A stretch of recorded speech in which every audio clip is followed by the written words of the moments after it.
Alors, mes amis, je trouve ça toujours reposant, les textes de Pâques, parce que dans le carême, on vit des moments où beaucoup de tristesse, beaucoup de peine, et on vit la peur des disciples. Puis, avec les textes de Pâques, on retrouve les disciples inspirés et, je dirais, visités, touchés, bouleversés et transformés.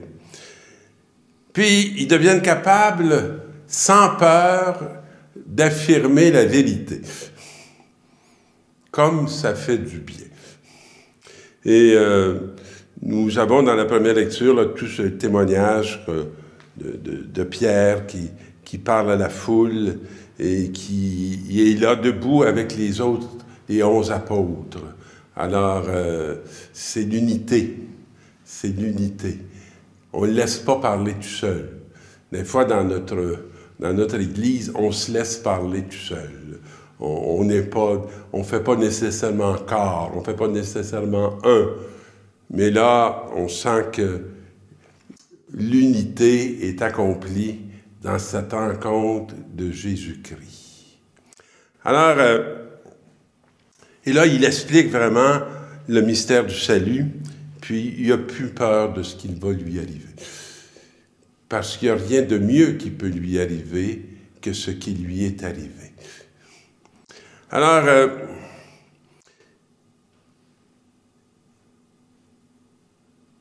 dans la deuxième lecture, c'est encore un texte de Pierre. « Frères, vous invoquez comme votre Père celui qui ne fait pas de différence entre les hommes. » C'est intéressant d'entendre ça. Il ne fait pas de différence entre les hommes, mais qui les juge chacun d'après ses actes.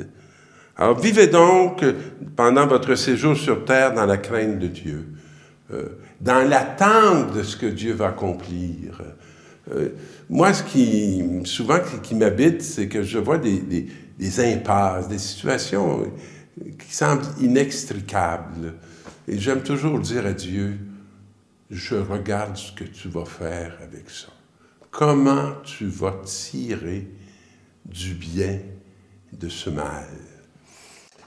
Vous comprendrez que je le dis souvent avec cette pandémie qui nous est tombée dessus. Quel bien tu vas tirer de ce mal? Vous le savez, ce qui vous a libéré de la vie sans but que vous meniez à la suite de vos pères, ce n'est pas l'or et l'argent, car ils seront détruits. Je ne sais pas si moi, je suis étonné de la réaction de nos gouvernements qui ne se sont pas enfermés dans l'or et dans l'argent. Je me dis, il faut que dans le cœur de nos dirigeants, il y ait une sagesse, parce qu'ils ont été capables, pour protéger la vie, de donner les moyens pour que les rassemblements ne se fassent pas. Il faut que quelque part, il reste de grandes traces dans le cœur de ces hommes et de ces femmes, puis de beaucoup de ceux qui offrent et qui donnent le service, du sens de la dignité de l'être humain, pour que se passe ce qui se passe chez nous. C'est le sang précieux du Christ, l'agneau sans défaut et sans tache, qu'il faut reconnaître et qui est, je dirais, reconnu. C'est la dignité de l'humain qu'on met de l'avant. Et dans les paroles qu'on nous communique et dans les choix qu'on voit nos gouvernements faire, on s'aperçoit que cette conscience, elle est bien là. Elle se manifeste, comme disait ce texte, en regardant les actes qui sont posés. Et quel beau texte que celui de Luc qui nous parle des disciples d'Emmaüs. Et le texte débute un peu par une distanciation de la communauté. Les deux disciples quittent Jérusalem et quittent les frères qui sont rassemblés là. Et ils font route, réfléchissant sur ce qui vient d'arriver, sur ce qui s'est passé. Ce que nous allons faire bientôt, réfléchir sur ce qui s'est passé. Et on peut peut-être le faire comme eux, avec un visage triste, sombre, et on va dire, si quelqu'un semble ignorer ce qui est arrivé, on va lui expliquer en disant « T'es bien le seul à ne pas savoir ce qui s'est passé. » Mais leurs yeux étaient aveuglés, puis ils ne reconnaissaient pas Jésus. Alors, de quoi vous causiez donc tout en marchant? C'est quoi les propos qu'on tient présentement dans notre marche? Et cette semaine, dans la prière avec les petits cœurs de Marie, je trouve toujours suave les intentions que donnent les enfants. Les petits-enfants de 3 ans, 4 ans, 5 ans, c'est beau de voir leur intention, ce qui habite leur cœur, ce qui les anime du dedans. Et parfois, c'est étonnant. Alors, de quoi vous discutiez en chemin? Est-ce qu'on parle juste du COVID? Est-ce qu'il y a de la place dans nos propos pour autre chose? Parce que la vie ne se réduit pas au COVID.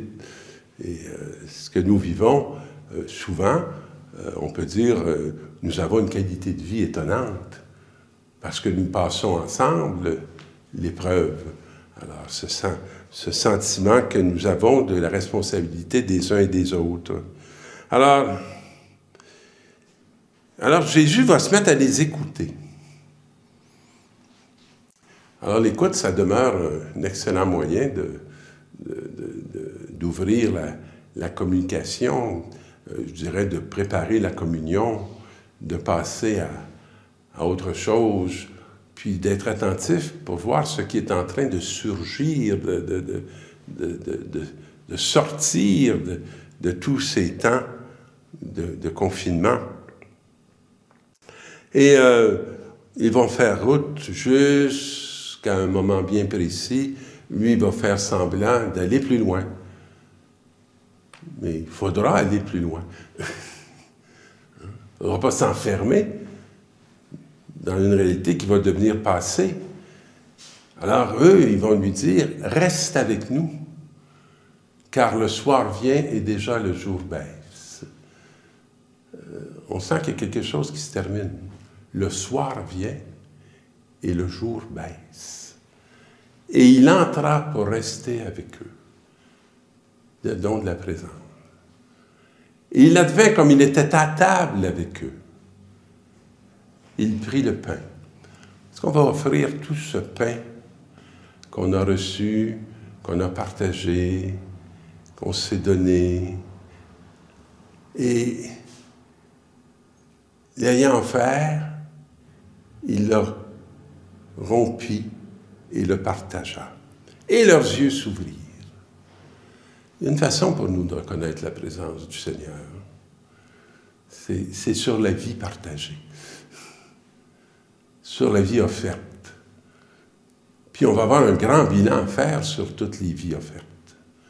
On va avoir un grand bilan à faire sur tout le pain partagé. Alors, ils se levèrent et retournèrent à Jérusalem. Alors, moi, j'espère qu'on va avoir beaucoup de retours. J'ai le droit d'avoir cette espérance-là. Beaucoup de retours à Jésus. Beaucoup de retours à la réalité essentielle de la vie, à ce qui donne sens à la vie.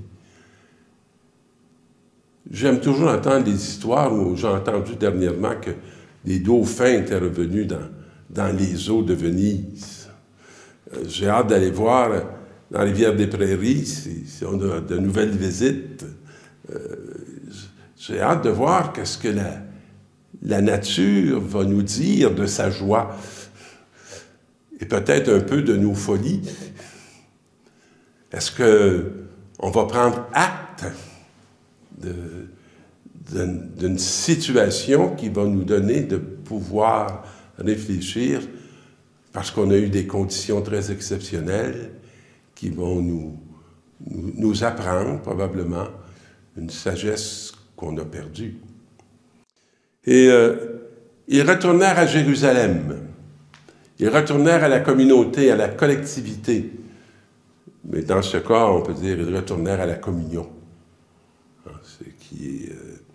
Et ils y trouvèrent réunis les 11 et qui leur dirent, « C'est vrai, le Seigneur est ressuscité. À nouveau, la vie revient, abondante. » Et il est apparu à Simon-Pierre, et eux de raconter ce qui s'était passé sur la route. On va avoir des choses à se partager de ce qui est arrivé sur notre chemin, sur notre façon de faire la route. Et comment ils l'avaient reconnu quand il avait rompu le pain.